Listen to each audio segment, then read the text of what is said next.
bienvenue dans les tutotiques de Prosotique. Dans cette vidéo, je vous propose de découvrir un concept dont on parle de plus en plus, l'enseignement comodal. En anglais, on parle de cours hybrides flexibles, ou en abrégé High Flex Courses. L'enseignement comodal est défini comme un système de formation où coexistent de façon simultanée différents modes de formation, en présentiel et à distance, ce qui permet à l'étudiant de choisir le mode de diffusion qui lui convient en fonction de ses besoins ou de ses préférences. Autrement dit, la comodalité va emprunter à l'enseignement hybride la multimodalité, c'est-à-dire le fait de proposer des cours en présentiel ou à distance, synchrone ou asynchrone. Et d'un autre côté, la formation comodale va utiliser la diversification pédagogique, c'est-à-dire le fait de proposer à l'étudiant différents chemins pour s'approprier une même compétence. Au final, on peut donc dire que l'enseignement comodal permet la différenciation des apprentissages. Différenciation que j'entends ici dans le sens où l'étudiant va s'approprier non seulement un contenu de cours ou une compétence, mais aussi le chemin qu'il va parcourir pour l'assimiler. Chemin qui sera différent pour chaque étudiant. Ce fonctionnement en comodalité suppose donc que l'enseignant donne son cours à une partie de la classe en présentiel. Ici, les étudiants sont représentés avec un ordinateur, mais sachez que ce n'est pas du tout essentiel. Dans le même temps, le cours sera filmé et diffusé en visioconférence pour une autre partie des étudiants à distance. Et enfin, la troisième possibilité pour l'étudiant est de suivre le cours en différé, donc à un autre moment, soit par la mise à disposition de l'enregistrement du cours, soit par des activités à distance équivalentes. Alors, il ne faut pas confondre l'enseignement hybride avec l'enseignement comodal. Dans l'enseignement hybride, c'est essentiellement l'enseignant qui va définir les modalités de son cours en choisissant celles qui pédagogiquement pour lui sont les plus adéquates. Certaines séances seront donc proposées en présentiel, d'autres en visioconférence et d'autres encore à distance. L'enseignant pourra donc proposer une première séance en présentiel, une deuxième à distance, une troisième de nouveau en présentiel, une quatrième en visioconférence, une cinquième à distance, une sixième en visio et une septième en présentiel, etc., etc., etc. Tout cela dans le but de permettre à l'étudiant de s'approprier au mieux chacune des compétences visées. Dans l'enseignement comodal, par contre, les trois possibilités s'offrent à l'étudiant qui, chaque semaine, va devoir choisir celle qui lui convient le mieux.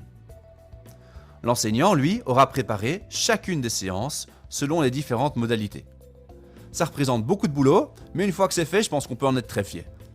Chaque étudiant pourra donc choisir son parcours.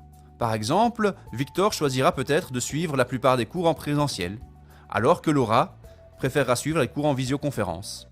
Au final, ces deux étudiants auront les mêmes opportunités de développer les compétences visées dans le cours.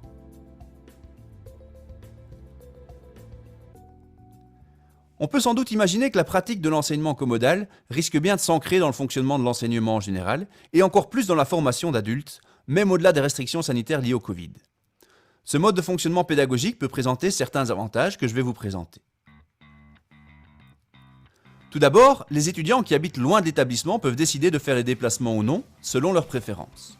Cela permet de limiter les heures passées dans les embouteillages ou dans les transports en commun.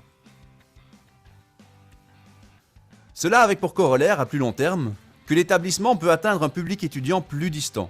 Du coup, on peut offrir un accès à la formation à des personnes habitant dans des zones où géographiquement il est plus difficile de trouver une école.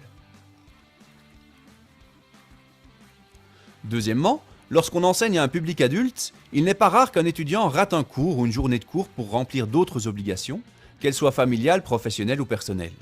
L'enseignement comodal permet à cet étudiant de jongler plus facilement entre ces différents agendas. Troisièmement, la grande modularité de l'enseignement comodal permet à l'enseignant de manier et remanier son cours à sa guise en fonction de ses objectifs pédagogiques, mais aussi de sa personnalité. La plus grande plus-value sur le plan pédagogique est évidemment de permettre à chaque étudiant de s'approprier un contenu ou des compétences à un rythme qui lui est propre. Enfin, l'enseignement comodal permet de réduire les groupes effectivement présents dans l'établissement, ce qui donne la possibilité d'utiliser des locaux plus petits ou d'aménager les locaux différemment. Par exemple, si la crise Covid est amenée à se prolonger, on pourra plus facilement faire respecter les règles de distanciation. En bref, nous avons donc dans les avantages une diminution des trajets, une augmentation de ce qu'on peut appeler la zone de chalandise, un meilleur équilibre vie privée et vie professionnelle pour l'étudiant, une plus grande modularité des pratiques pédagogiques pour l'enseignant, qui permet de s'adapter au rythme de chaque étudiant, et enfin, moins d'étudiants physiquement présents en classe. De l'autre côté de la balance, la mise en place de l'enseignement comodal s'accompagne de plusieurs défis, pas toujours facile à gérer pour les établissements et les enseignants. J'aborderai ces défis et quelques pistes de réflexion pour y faire face dans la deuxième partie de cette vidéo. Merci pour votre écoute et à très bientôt.